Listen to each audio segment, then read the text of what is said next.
네, 오늘 또 하나님께서 주시는 귀한 은혜의 말씀이 저 우리 모두에게 많은 시간 되어지길 원합니다. 오늘 말씀에 이제 보면 13절에 그들이 예수의 말씀을 책잡으려 하여 바리새인과 헤롯 땅 중에서 사람을 보내매라고 기록되어 있습니다. 지금 예수 그리스도께서 어제의 말씀에도 바리새인들 즉 종교 지도자들이 하나님의 아들이신 예수 그리스도의 말씀 가운데에 반응하지 못하고 계속해서 정죄하고 꼬투리를 잡는 그 상황 속에서 포도원의 비유, 그래서 그곳에서 농부들이 주인을 또한 주인의 아들까지 죽이는 일들에 대해서 이야기를 했습니다. 하나님이 계속해서 분명히 그들에게 찾아가셨고 말씀하셨고 기회를 허락해 주셨는데 그들은 깨닫지 못했습니다. 깨닫지 못하는 바리새인들, 분명히 하나님의 존재에 대해서 너무나 잘 알았지만 깨닫지 못하는 존재들에 대해서 지금 안타까워하고 있습니다. 그때에 예수 그리스도 앞에 그들이, 즉 바리새인들이 사람을 보냈는데 어떤 사람을 보내냐? 바리새인과 헤롯 땅 중에 사람들을 보낸 거예요. 그리고 예수 그리스도께 이제 질문을 합니다. 질문을 하는데 그 질문의 내용은 이런 겁니다. 어떤 것이냐면 14절에 이렇게 기록되어 있습니다. 와서 이르되 선생님이여 우리가 아노니 당신은 참되시고 아무 꺼리끼는 일이 없으시니 이는 사람을 외모로 보지 않고 오직 진리로서 하나님의 도를 가르치심이니이다 라고 이야기합니다. 아주 예수 그리스도를요 막 이렇게 높이는 이야기인 것이죠. 와, 당신은 하나님께서 보내셨고 정말 참되시고 외모로 판단하시지 아니하시는 분이신 거를 내가 그리고 또 알고 있고 하나님의 도를 지금 가르치시는 분이십니다. 이 마음속으로는요, 너 어떻게 하나님의 아들이냐, 너 어떻게 하나님의 말씀을 가르치냐 라고, 그리고 또한 사람의 어떤 외식되어지는 부분들을 바리새인들에게 이제 막 말씀하시면서 그들의 마음에 찔림이 있었던 이야기들을 막 한마디로 말해서 막 아양 떨면서 사탕발림에 그냥 마음에도 없는 이야기들로 시작하고 있습니다. 그리고 그들의 마음을 이제 보이기 시작하는 거죠. 이럽니다. 이렇게 물어봅니다. 가이사에게 세금을 바치는 것이 옳으니까 옳지 아니하니까 라고 이야기합니다. 지금 헤롯 땅과 같이 가지 않았습니까? 헤롯 땅. 헤롯 땅원은요, 로마의 황제에게 속해져 있는 사람들인 거예요. 그러니까 로마와 함께 힘을 합쳐가지고 유대인임에도 불구하고 그들의 앞잡이가 되어서 지금 하는 사람들을 데리고 온 겁니다. 그래서 이미 예수 그리스도께서 만약에 하나님의 것인데 우리 하나님의 아들로서 하나님이 주인 되어야 하기에 이 가이사에게 재물을 바치지 않아도 세금을 바치지 않아도 된다라고 이야기하면 이제 헤롯 당원들이 예수 그리스도를 이제 핍박하겠구나. 예수 그리스도를 법적으로 이제 잡을 수 있는 근거가 생기겠구나 라는 마음을 가지고 간 거예요.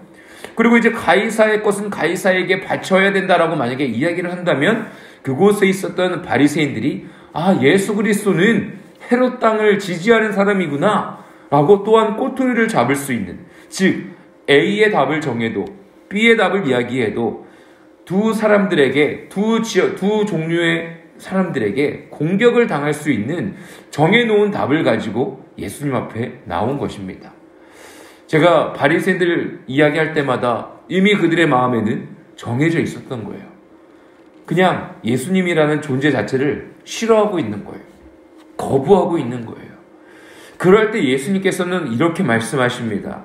너희가 나를 시험하느냐? 15절에 이렇게 기록되어 있어요.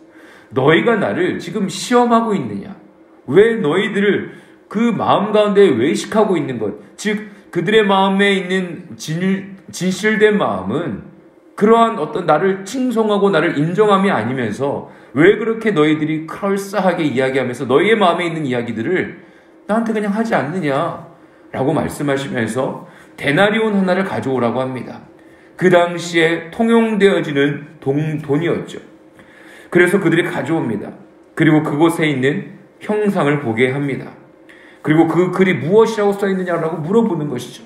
거기에는 이제 가이사의 얼굴이 그려져 있고 글이 써져 있던 것이죠. 그러면서 이렇게 말씀하십니다.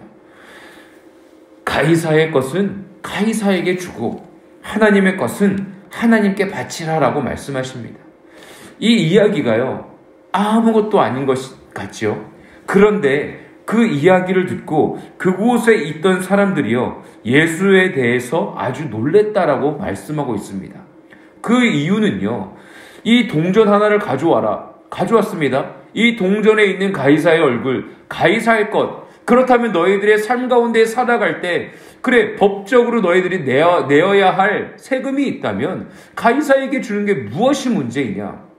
그런데 외식하고 있는 너희들의 마음 가운데에 묶여있는, 그래서 돈이 더 중요하고 인간의 욕망이 더욱더 중요하고 어떻게든 나를 시험하려고 하는 그 덫을 놓고 있는 너희들의 마음 가운데 있는 것, 너희들이 하나님을 믿고 있다면, 너희들이 하나님의 참된 자녀라는 믿음이 있다면 너희의 삶을 하나님께 내어드려라, 하나님의 것은 하나님께 드려라 라고 말씀하고 계시는 겁니다. 그런데 그들의 마음에 하나님의 자녀로서 바리새인들, 난 하나님의 선택받은 귀한 유대 민족이지, 우리의 구세주 되어주시는 하나님, 그런데 그렇다면 너희들의 삶을 하나님께 내어드리면 되는 것인데, 이미 너희의 마음 가운데에는 외식된 마음으로서 하나님의 참된 자녀로 살아가고 있지 않다는 것을 말씀하고 계시는 거예요. 복잡하게 생각하고 어떻게 하면 예수 그리스도를 덫에 빠뜨릴 수 있을까라는 그들의 생각, 그 모든 것들을 한순간에 무너뜨려 버리신 것입니다.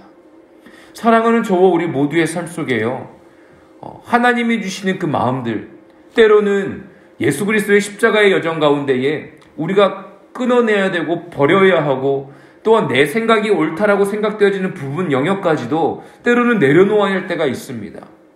때로는 하나님 아버지 앞에 기도하며 나아갈 때 답답할 때도 있고, 내가 생각하는 것들에 대한 또 하나님께 질문을 드릴 때에 이미 답을 정해놓고, 주님 이거 할까요 말까요, 어떻게 해야 될까요 라는 생각 속 안에서 이미 답을 정해놓고 하나님의 뜻에 순종하기보단 이 세상의 것들과 하나님의 것들과 비교하면서 무엇이 나에게 좋을까 생각하며 살아갈 때가 많이 있지 않습니까? 마음을 정해놓고 외식하는 마음으로 주님께 질문하며 나아가는 것이 아니라, 이 세상에서 살아가는, 또한 이 세상에서 우리가 해야 할 것들, 그리고 더 나아가서 하나님의 자녀로서 우리의 삶을 주님께 내어드릴 수 있는 믿음의 참된 자녀가 되어지길 원합니다. 그리고 이제 사두개인이 나와요. 사두개인은 부활에 대한 존재를 믿지 않는 사람들입니다. 그래서 예수님께 또 질문을 던져요. 계속해서 덫을 놓는 겁니다.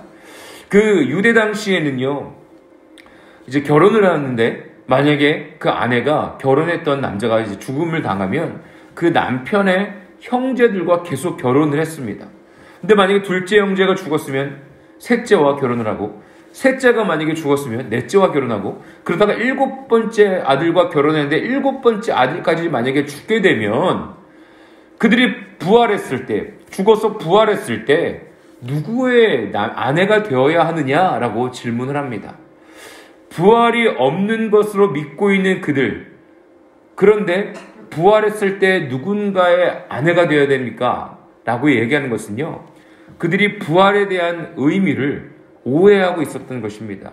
그냥 삶의 연장선처럼 느껴지는 거예요. 알고 있었던 거예요.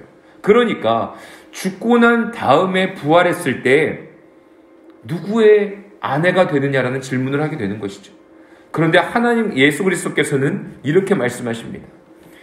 12장 24절에 보면, 너희가 성경도 하나님의 능력도 알지 못함으로 오해함이 아니냐. 사람이 죽은 자 가운데서 살아날 때에는 장가도 아니가고 시집도 아니가고 하늘에 있는 천사들과 같으니라 라고 말씀하십니다.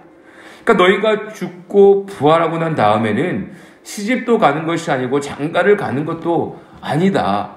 그 여인이 그렇게 만약에 결혼을 하고 일곱째까지 다 죽음을 맞이하고 난 이후에 부활했을 때에 누구의 아내가 되고 누구의 남편이 되어지는 그러한 개념이 아니다라고 말씀하세요. 그리고 26절에는요, 죽은 자가 살아난다는 것을 말할진대 너희가 모세의 책 중 가시나무 떨기에 관한 글에 하나님께서 모세에게 이르시되 나는 아브라함의 하나님이요 이삭의 하나님이요 야곱의 하나님이로라 하신 말씀을 읽어보지 못하였느냐라고 말씀하십니다.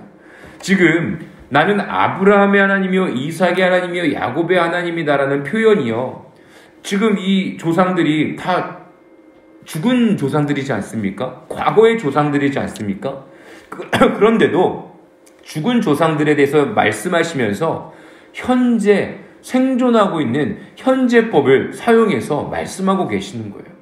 그러니까 그들이 이미 죽었지만 부활하여서 하나님의 자녀된 영원한 생명을 누리고 있는 너희들의 조상, 나는 그러한 조상들의 하나님이다라고 말씀하셨던 것입니다. 그러니까 부활에 대한 존재는요, 우리가 죽었지만 하나님과 영원한 삶을 살아가는 존재로서 시집도 가지 아니하고 또한 장가도 가지 아니하고 육적인 것에 매여있는 삶을 살아가는 것이 아니라는 것을 사두개인들에게 이야기해주고 있는 것입니다. 27절에 이렇게 말씀하시잖아요.